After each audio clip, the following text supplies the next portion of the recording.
Sport, talento, prospettive di vita sono gli ingredienti di una serata andata in scena a Ponte di Piave all'insegna dell'inclusività.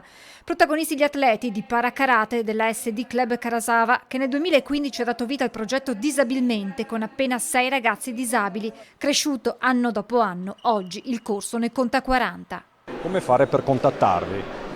Allora, per contattarci abbiamo il sito internet della SD Karate Club Kanazawa oppure Facebook e lì trovate anche tutti i dati per contattarci. Gli atleti si sono esibiti di fronte al pubblico con alcune mosse di karate, insieme a loro anche il dottor Roberto Rigoli, con un passato da karateka che per l'occasione ha rispolverato il suo kimono e la cintura nera.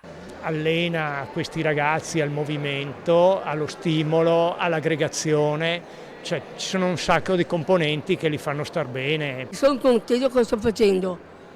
Questo è un mondo bello. Mi piace il karate, un po' sono felice per i ragazzi che sono bravi, bravissimi. La serata è stata l'occasione per la presentazione del catalogo prospettiva di un pittore e delle opere di Armando Berselli. Anche per le persone non udenti è stato possibile seguire tutto l'evento grazie alla lingua dei segni.